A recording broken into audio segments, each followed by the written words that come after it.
Do not trust yourself, your good works. Wala yan. Accept Him as your personal Lord and Savior. Because if not, Satan will give you a reward. And it is hell. It is the highest reward that devil can offer you for being a servant of his. How about us? How about us believers? But the holy people of the Most High will receive the kingdom and possess it forever and ever. Wow!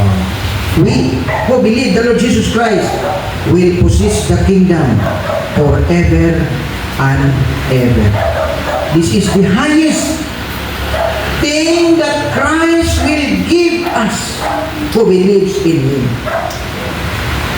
Heaven. Daniel 7 verse 18. Forever and ever. Let us pray. Lord, thank you for your great promises to us.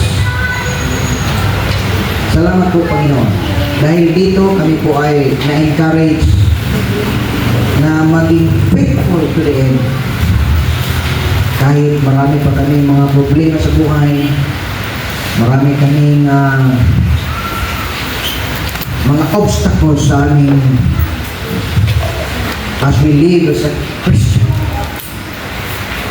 Bigyan mo pa kami, Ginoo, ng strength to follow you faithfully, to share also the message of salvation to our loved ones who are not yet believers in Christ, whatever the cost.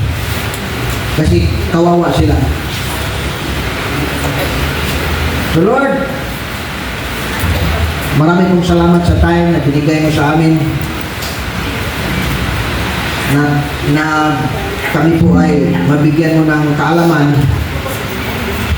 this millennial kingdom upang makita namin na you are really true in your promises. So as I offer our lives to you, O Lord, this tonight, nakita mo ang aming mga hearts ngayon.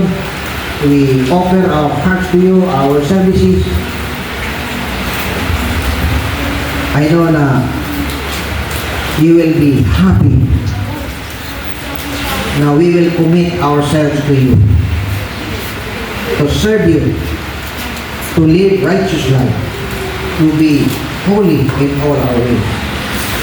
So thank you so much, Lord, as we close this meeting tonight. In Jesus' precious name, we pray all these things. Amen. Thank you for listening. Medyo okay tayo sa oras, diba? Salamat po.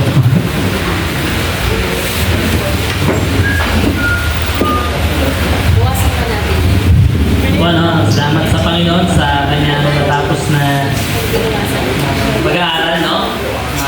Kita natin kung ano yung pictura o na-picture natin kung ano yung magiging kalalagayan natin, no? Sa millennial kingdom, tayong mga tumanggap sa Panginoon, din sa mga hindi pa, no? Alam niyo rin yung inyong magiging kahinatan, no? Ay gari.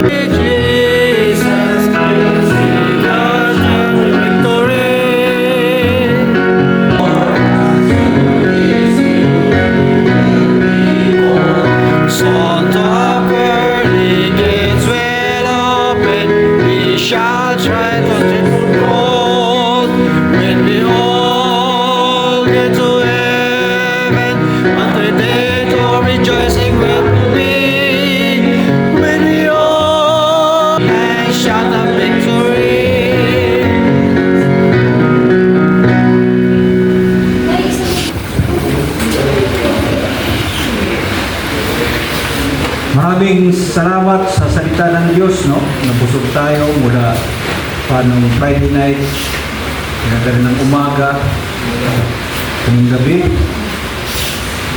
Ako personally, marami rin akong na-learn na kailangan natin maging faithful. para yung mga kaibigan, kapamilya, mga kamag-anak, Sa puso. sumasama tayo sa rapture bilang tayo. So, muli, salamat sa Panginoon sa kabusugan ng Spirit muli. Ating i-close prayer.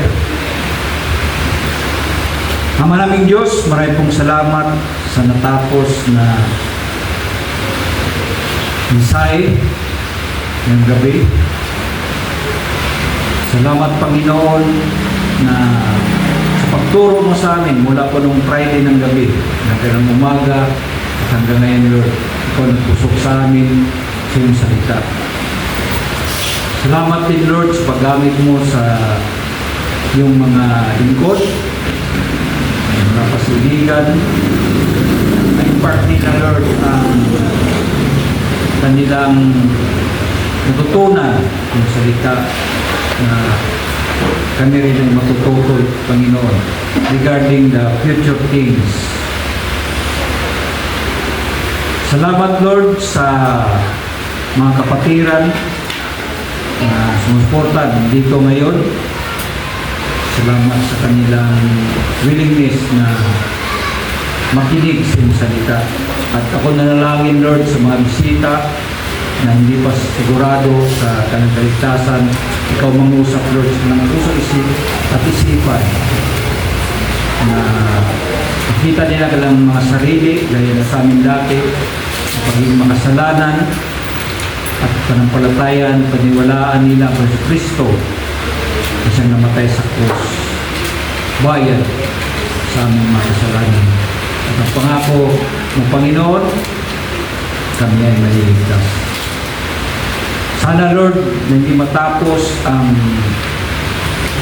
Papili Conference, na hindi sila makapag-desisyon para kanila, Panginoon, sama-sama na dalhin mo sa langit during sa rapture. At salamat din Lord sa pagkain, ang pagsasaluan ngayon. Salamat sa mga kapatiran na ginamit mo sa pag-prepare nito at ang kalakasan ng makukuha ay magagamit namin Lord sa lalo pang pagpupuri sa iyong pangalan at paglilingkod sa inyo. Tunat ang dalangin, pinasalamatan ka sa pangalan ng Kristo namin tagapagligtas. Amen. Amen. Magandang gabi sa lahat. Magandang gabi. Maaari po mo tayong magsiupo, no?